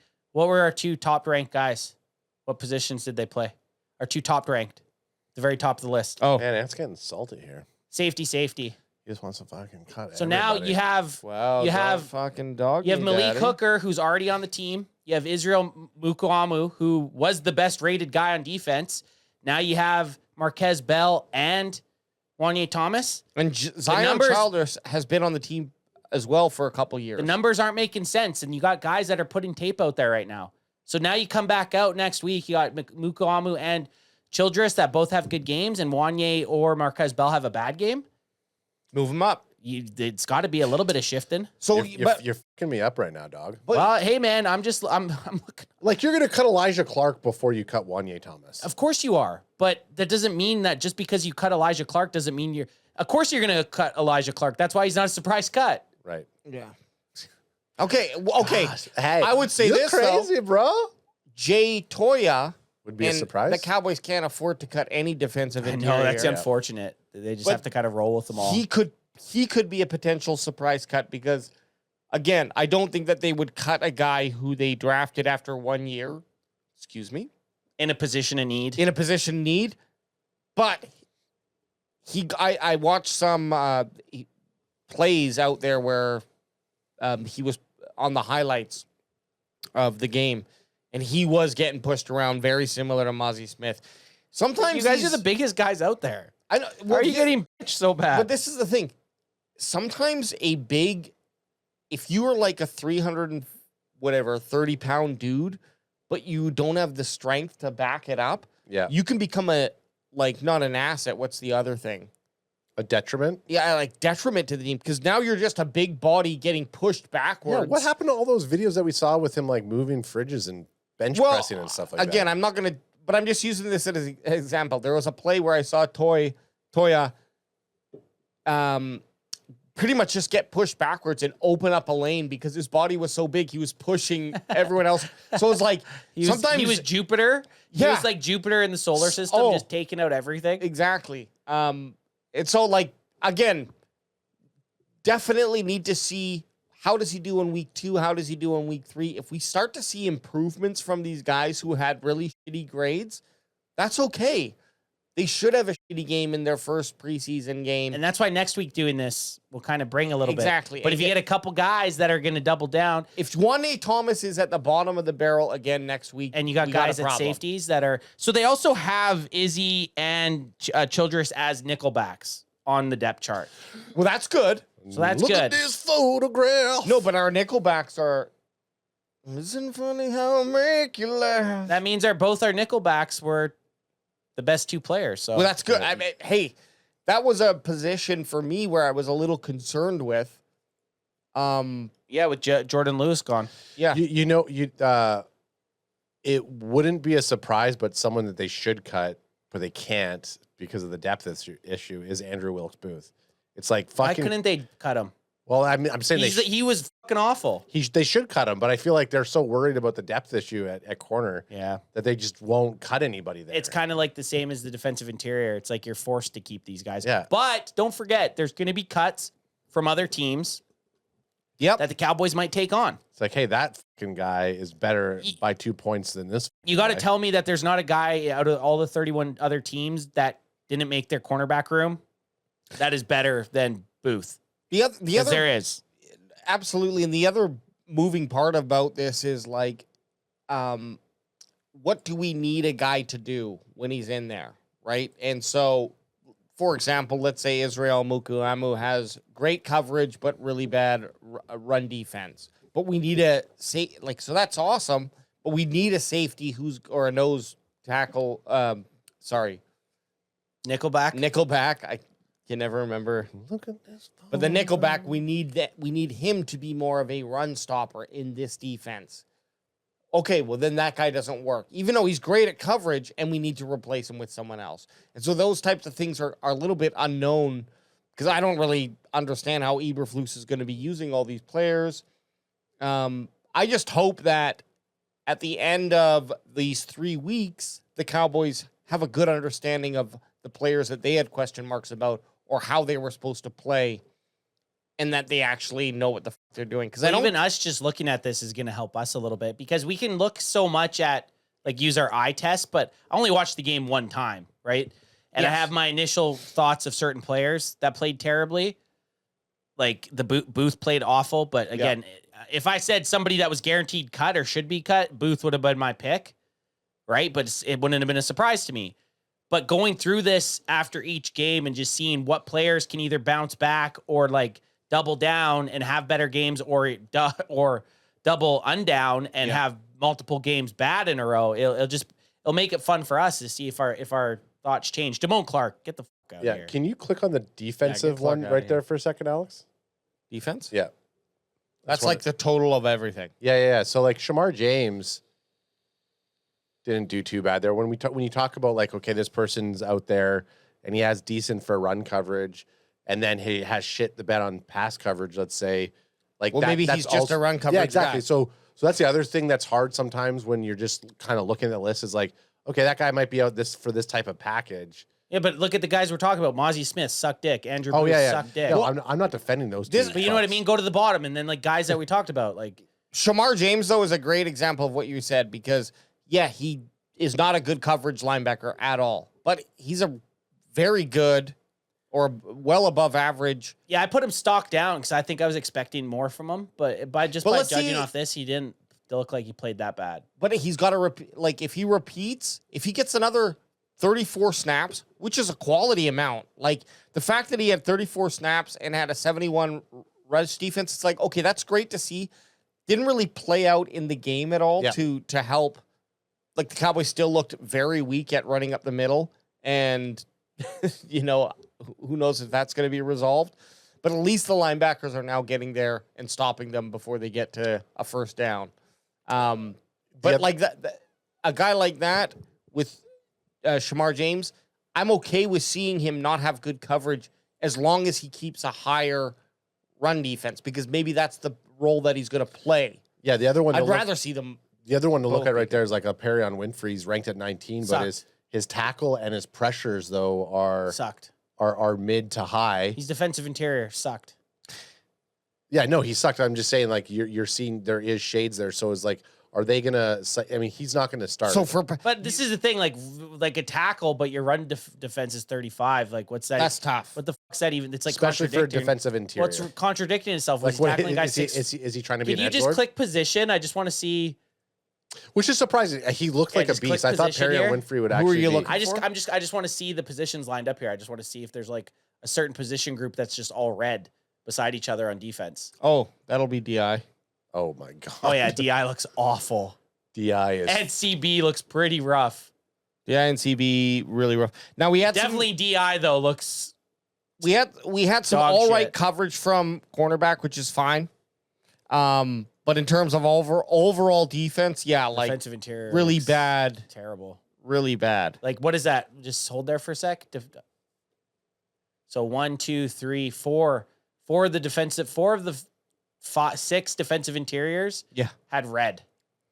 And the other guys had total defense. The top DI was 60.7. Yeah, that's bad. Okay, It's let's like move on to some almost fun like stuff. it's almost like as soon as they see someone coming up the middle, they're just like, "Well, Yeah, get out of the way. can't Yeah, do it. let him go. Can't do it." Let's we got a couple clips. We got that Denzel Washington clip Okay. that I'm sure everyone's seen, but I haven't listened to it to be honest. So I think this would be a fun time to check it out. I sent 2 clips. Denzel Washington. And Emmett Smith. Oh yeah, and the Emmett Smith chiming on Mike because we haven't even said Micah Parsons' name. Micah No, well, Parsons. I think He's like the Great White Buffalo. Micah Parsons. we'll touch on it now. Let me just get this. Unmuted. Look at this photograph. Great White Buffalo. Micah Parsons. Man, get Denzel in some more movies before this guy passes. I love his movies. Yeah, Denzel. I mean, He his looks new one- old as fuck there. Yeah, he looks like a turtle. He's on here. He was on Stephen A's show, First Take. He looks like the turtle from Finding Nemo. Yo, dude. Yeah, Hey, you but guys, Den- that's man on fire right there. Yeah, That's but they're- Denzel. they're- When they Hit- do the cats version of that, like where they take Oh, yeah. humans and make them look weird, anamorphic, fucking. they're doing the rounds right now for him and Spike Lee's new joint as like Spike Lee likes to talk. He plays like a Great music combo. mogul. Spike Lee. Oh and yeah, Crack Crack 'em. 'em. Okay, but let's hear. Oh shit! I actually might not have this set up, so give me a quick second. Denzel, first take. All money ain't good money, Jerry. Denzel Washington So- is not pleased with Jerry Jones and the Cowboys. Surprised emoji. and Denzel Washington is known to be a Cowboys fan. Racist. Yeah, and a racist. I love Denzel, man. Yeah, love Denzel. Name a bad Denzel. Name a bad Denzel. Okay, There's we're going. box office and there's Oscars. Jerry, been a while, huh? You ain't been to the show, you wouldn't know. Wouldn't been to the show, you wouldn't know. Uh-oh. Haven't been to the show, so you wouldn't know what it is to win. Spike Lee. Also looks a little turtleish. I feel like we could And I love the Cowboys. I love the Cowboys because I really love them. This is why I feel the way I feel. But that's not what I'm here to talk about. I'm here to talk about the movie. And that's why. And I wanted to get back to the movie because you didn't bring the. Oh, you didn't speaking bring of the Cowboys movie, up in the same movie. thing. Highest to lowest. You didn't bring it. You didn't bring it up. And what does it say down the bottom of the movie? What? Or does it say it on the one sheet? What does it say? All money ain't good money, Jerry. Say it again. All money ain't good money, Jerry. One time. August 15th, we open Friday. Woo, Lord. All money ain't good money. Oh, that's the name of the movie? Yeah, no, highest to lowest is the name of the movie. But they're saying it's like I saw a different clip of it. Sorry, I saw a different clip of him saying something, but yeah, he's basically just saying that all money ain't good money. So just because you're making money and your box office is good doesn't mean your product's fucking good. The fans, he talks about how that's sick the one I fans saw. are The getting. fans when he was Yeah. talking about being a pissed off fan. And sorry, guys, I thought this one with 1.5 billion views. Well, yeah, was the one. because it's I the did- hot take. I It's never- Denzel getting King Kong ain't got nothing on me. I never want to watch the clip because I want to watch the it first reaction? here. And But I'm happy for the. I don't. This is it. yeah, okay. okay, bring it up. So Get this it up is here. And this is from our boy Law Nation. Okay, Law Nation, shout out. I don't like what Dallas is doing. Yeah, this is the I one. know they're making a lot of money, and I'm happy for the owners. Fix that audio, But NFL the Network. fans ain't happy.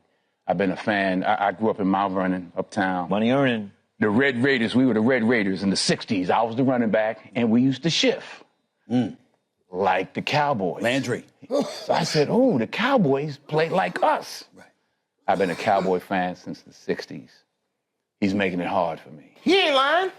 Not to be a fan, because I'm still a Cowboy fan. I'm still going to have the star on the side of the hat. But he ain't thinking about us. He's thinking about his pocket. There's box office and there's Oscars. Jerry, been a while, huh? You ain't been to the show, you wouldn't know. Wouldn't been to the show, you wouldn't know. Uh-oh. Haven't been to the show, so you wouldn't know. Wait, Spike, please. I like what he says though. Like they don't care about the fans. No, and Jerry had that comment too that came out. He said, "Fuck the fans." No, it was Fuck the fans. the Cowboys are. Fuck the free world. It was essentially this. Well, and the thing is, I don't disagree with the man in terms of his what he's doing. He's running a business, and he said when the Cowboys is a soap opera, 365, and when things go quiet, I stir shit up. And he does. Now, classic Jerry Jones, just terrible timing to drop a quote like that when you're in a negotiation with a It's Micah Parsons. with Your Micah best Parsons, player, one of arguably your best players. Well, certainly your best player on defense, and a player any other NFL team would pay $40 million for a year. Oh, in At a second. drop of a hat. In a drop of a fucking hat. If they had the money, if they didn't, they'd figure out a way to do it. And Jerry comes in here and pretty much says, like, the dude is tone deaf as fuck. Yep. And doesn't understand that we all know the Cowboys is the most. I think they came out with a new figure. It was like $12.5 billion. Top team in all Top sports. team. Boosted from that sale. Who got The sold? Lakers. The Lakers got sold, and so that boosted all professional team values. Still on top, and we know that, Jerry. But we also we don't get more if the Cowboys get a new fucking contract with Netflix or whatever it might be. The fans don't get any benefit from that. Sure, we get more inside information. But guess what? That Netflix series that you're doing is going to probably be 80% about 20 years ago. Yeah. 30 to 20 years ago. Easily. You know what I mean? 10 episodes. Yeah. Like what they're gonna like. There's 10 episodes. They're not going to have much from 2002 on. Episode like So- 6 to 10 if it's like from the last Super Bowl till now. Like those are going to be hard episodes to watch. Well, it's still just- watch them though. At what Unfortunately. point do you I don't think Jerry Jones is not trying to win football, but I think he also has the hat on of like, I got to make money for this. This team has to make money. And that is the line that I think everyone wants to draw in the sand, being like, okay, then go be the owner of the team. and get a general manager. and get a general manager. And I think that's where it's like, You think people That's can do what he difficult. does? You think a general manager can do what he It- does? yeah, I've seen 30 other, every single year I see 31 other people do the job. Whether or not they do it as good as you, for sure, that's an argument. But come on. The next person that gets hired as the Dallas Cowboys GM is Stephen gonna, Jones. is good. Any GM out there who is able to come over is going to be like, oh yeah, I want a piece of that. To reinvigorate the star, to bring the star back to a Super Bowl championship, like Stephen Jones' best thing he Legendary. could do when Jerry Jones finally passes away. And it was brought up that Jerry's been fighting cancer for the last 10 years. I don't know if you guys saw that. Melanoma. oh, And finally beat it just Yeah, recently. 4 years. Just finally beat it Oh, recently. God, now he's going to be on another high horse. And now he's alive for another 50 years. I'm invincible. I'm invincible. But when Stephen Jones takes over, whoever's going to take over, Yeah. their smartest move would be to hire a GM and show humility and be like, I don't need to be the GM. I'll run the team. I'll still have final say, but I'm going to bring in somebody like a football mind, right? Bring in a dude who's just going to do all the fucking hard work for you, and all you need to do is like, Hire and fire. yeah, The problem is You with still get every you other still get- team does it. You still get the accolades if they win. the only issue with that is that, like, if Jerry Jones is a narcissist, so would he have something in his will or contract stating that if Steven, you I are still make decisions. if you're part of his team or anyone in my family's part of Ouija this board? team, you have to be you cannot relinquish the general management position up, right? Like, does he go so far to say that? It'd And be such an easy sure, way to then- backdoor that. and though. you sign an assistant general manager and just give We- him all the duties. we exactly. also- Yeah, that you could backdoor around that easily. yeah, we also don't know though. You grow up like Stephen Jones grew up being like running the Cowboys with his dad. So by this time when he gets the keys, yeah, he wants to make his own mark. and win a Super Bowl. And like this is the most frustrating thing that you're like you at what point there's so much money here. Nobody cares about how much money you have after like the amount of money that you make.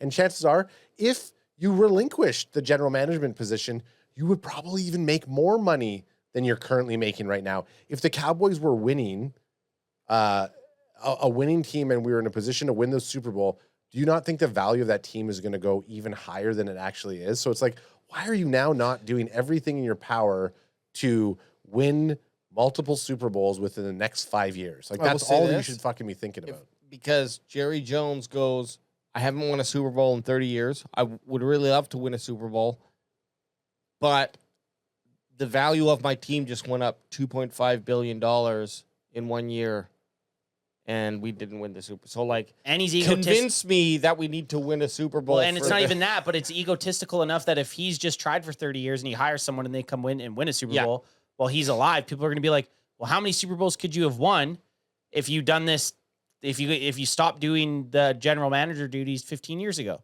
So there's zero chance he gives it up ever. And Cowboys, honestly, a year ago I was kind of complaining about what they like the lack of their quality social media presence. They've turned that up. Now they have Hard Knocks. Now they have the Jerry Jones fucking saga that's going to be coming out. They had the season 2 of America's America's Sweethearts, America's Sweethearts. which I did watch incomplete. So, like, I enjoyed it. Jerry's mind is kind of love it or hate it. He's seeing the value that he can get out of the Dallas Cowboys in other ways besides winning championships. And as fans, really all we care, we would give up all of those fucking extracurricular behind the scenes looks at the team for a conference championship. You tell me the Cowboys make the conference championship next year, but I can never watch another America's No more Sweethearts. Hard Knocks, Anth. Done. Easy. In a second. Easy. But I do love Hard Knocks, though. you know, and it literally always will come down to, and I hate to say it because it's like almost too simple, but the argument is Jerry Jones is the owner and GM. So as an owner, he's just going to want to continue to increase the value of the Dallas Cowboys.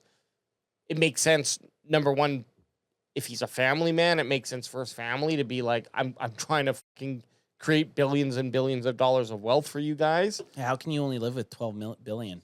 No, Well, I know, but like No, I'm being serious. How do you live? once you get, but like his next step is How do you get 50 all that billion. adrenochrome? You need And- that the lizard people. And it's a lot easier to continue to do that and increase the Cowboys' value than it is to put a quality football team on totally. the And, field to well- win a Super Bowl. Well, and the issue is, and this is the last thing we say, or you got last thing I say about it Yeah. at least. There's no reason for him to change because everybody tunes in to watch the Cowboys lose, and everybody tunes in to watch. It's either you're tuning in to hope they win, or you're tuning in because you hate them so much. So it's like whatever he's doing's working. Yeah. So why would he change it? Realistically, why would he change it? I don't think for him, there's not really a reason to. I do think, though, and again, playing devil's advocate to this conversation, there is that asterisk, regardless of how much money you're making, if you say that you love football the way that you do, and like he took a risk and he bought this football team when he shouldn't have. Everybody said he shouldn't have bought the team when he actually did. We'll find that out on August 19th when the Cowboys Netflix series comes out. We'll hear it from Jerry Jones and people around him. But you have to bookend your life with another, like his life as an owner and GM of the Cowboys. You have to bookend it with another Super Bowl win, and that's true. that. It would just not, like, you can't. It's like, what would Tom Brady's career be like had he made it to the Super Bowls and lost the last 3 Super Bowls, or was it 4? How many does the motherfucker He has have? 7. He has 7. So, anyways, Well, he won. booked- He won 3 early, and then had a drought of And he- like 6 or 7 years where he didn't win any Super Bowls. Lost 2, in fact. If he didn't win those 4, I know that's a lot, but you know what I mean. I'm just tagging on to what you're saying. Is Tom Brady could have lost. So you're saying he's gonna go Jerry Jones 4 Super Bowls coming up? I would like to see it. I'm saying like That'd be so that is fucking the, sick. but that's the ending that Jerry Yeah. Jones needs. Is like, sure, you said I couldn't do it for all these years, and now I've gone back-to-back Super Bowls or won 2 Super Bowls in 3 years, 4 years, whatever it is. That's the storybook ending for his career, right? Like ending on the high note. Alternatively, he can also probably feel pretty comfortable when he packs up his bags and heads off to heaven, and the Cowboys are worth $15 billion. The salt cavern, the great salt cavern in the yeah. side. So, I mean, like, I think he's looking at this as it's kind of a win-win.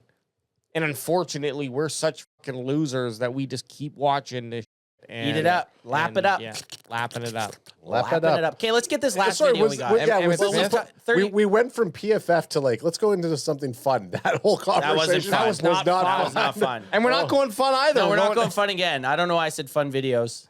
Well, it's a video. It's a video. Now, this is Emmett. When we talk about Michael Parsons, how you missed the first 2 games, any similarities in the situation? Not even close. Not even close. I get tired of there's. Spit it out there. I keep Come on, trying to Emmett. tell people, there's a marketing play, Right. and then there's a reality play. Right. The reality play is, and I'm gonna tell folks, so the media should have never called me a holdout. Right. Because I didn't have a contract. Right. If I take your contract from you right now from the place you work, you can't come back in the building. They're taking your key card and everything, because you can't come back in the building. Right. And you have no job there. But if I give you a job and you get a key fob, you can come into the building. Right. My contract ended. Right. I didn't have no more obligations to the Dallas Cowboys. I was out there in the wind as a free agent for 30 days until those 30 days closed. Then I only can talk to one team. I lost leverage. And that's what Michael Parsons is at right now. Right. It's not having enough leverage. Right. And so, but he also has another year on his contract. Right. So there's a distinct difference between a holdout and being truly a free agent. Right. So the NFL did a good job of branding that moniker on me with the public. Right. So everybody brings it up in that context. But I'm here to set this record straight. I'm only one man. Right. I'm only one man that can set it straight. Because y'all got multiple voices. You talk every day of the week. You interview folks, and you regurgitate the same old bullshit. I just tell you the real. Right. So let's be honest. There's not a distinct difference between the two. Right. The only difference is I didn't sign until 2 games in. Right. That's the only difference. And so it is what it is. I just hope Parsons get his deal done. Right. Because for me, it's more important to have all this business stuff behind you. Right. So the team itself can start to do the things that they came here to do. They came to training camp to work on what? Right. Come together as a team. Forging the hood as a brotherhood. Building the chemistry that they need to build. And that, all the other distractions need to be gone. Right. So you can focus on what you need to focus on. Now, I do have to say this, though. I don't know. I like these suit color jackets here. Like the gray? Well, both of them have like kind of very similar colors. One's like a beige, pinstripe. Is off-white. that pinstripe? Like this one's pinstriped, and this one looks like maybe it's more of Like a a checker pattern, but the same kind of color for sure. Look, I think it's true. Like the reality that we play with here is Micah Parsons is still under contract for another season, and Micah Parsons does still have a obligation there, and the team has a option that they can initiate. Well, we've been saying it here for a while. He has zero. We said he had zero leverage a while ago. He's done that. When he said he was going to request a trade, sweet. You could request a trade all you want. The Cowboys could literally just sit there and have you just be on their team for the next 2 years. Yeah, and the guy that Micah Parsons is, I mean, like I would have liked to see that trade request happen before the offseason kicked off, before the draft even kicked off, just to be like, hey, let's fucking get a couple months ahead of this thing and get this let's just basically move the conversation from all this nitty gritty to like trade me or sign me, right? But you're right. At the end of the day, Cowboys have the leverage, and they can technically just have him sit there, which would be terrible for Michael Parsons' career and also terrible for the Dallas Cowboys. If I'm Michael Parsons, I'm like, I certainly don't want to sit out a whole 2 seasons essentially while the Cowboys just eat. And then for the Cowboys, because it's like, yeah, we're just going to eat this money. I don't see it getting to that point, but Emmett brings up a good point in that he doesn't really have the leverage that Emmitt Smith did have during that contract. Well, the best point he brings up is he never held out.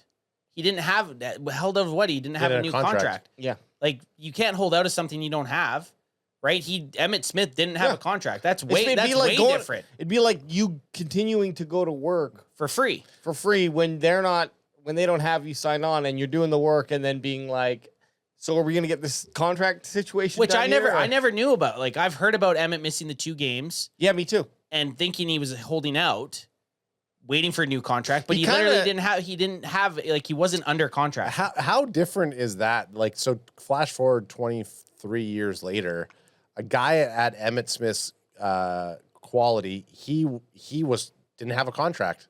There was nothing there.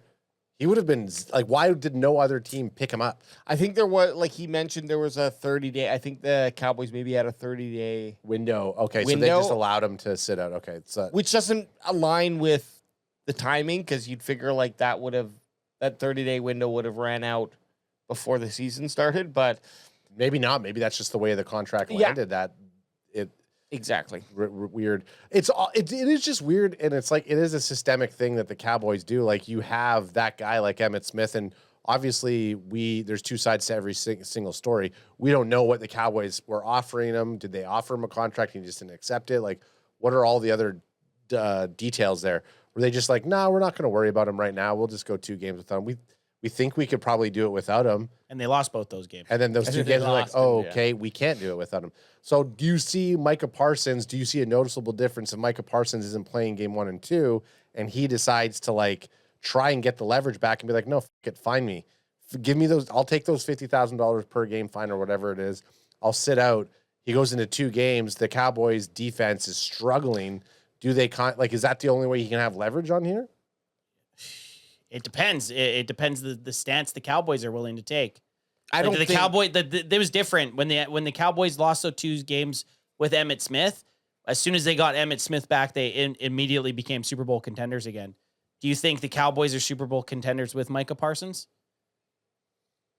Oh yes. They have a much better. They have a better chance, but like not in the way that Emmitt Smith was for that team. That year they went on and won the Super Bowl with Emmitt. You know what I mean? Like he was that piece of the offense. I mean, he was that piece that the offense needed. Yeah, that needed, right? The part of the triplets. And I do agree that if you're going to get to the Super Bowl, you need Micah Parsons. But it's The guy also still has- going to be tough to do with Micah. Micah, So it still gives all the leverage. It's still, to me, the Cowboys will have all the leverage no matter what. Even if Micah's like, Micah will just lose out on himself if he doesn't play. yes, yeah. I think like Micah Parsons is almost averaging almost a sack a game. Something like wild like that. Like he played 13 games last year. I think he got 12 sacks. You know, so that's the type of guy that we're looking at. And I don't really care that we might not have that he might only play 13 games. To me, that's still worth a full contract's worth of pay if he's going to continue that ratio. So, but yeah, is he going to be a difference maker? No, unfortunately not. The difference makers for championships, as much as people will say defense wins championships, but you need those difference makers on offense who are going to score the points. And so Micah's on the other side of the ball. You know, the chance for him to make his impact relies on what the offense is doing on the other side of the ball, right? So still super valuable and worth every penny that I think you would. Oh, I agree you pay him, but I don't think he gets leverage sitting out or not playing games. No, Like not, Emmett did. it's not like Myles Garrett. It's not like Emmett Smith, obviously, as just explained here. It's kind of unique. And the Cowboys are notorious for not signing guys before their fucking contracts run out. And so for Micah to be going ahead and requesting, which I think is smart in the long run for a football team. And it would be great to get Tyler Smith also on this train already and trying to get those conversations started. It's just not the Cowboys' way.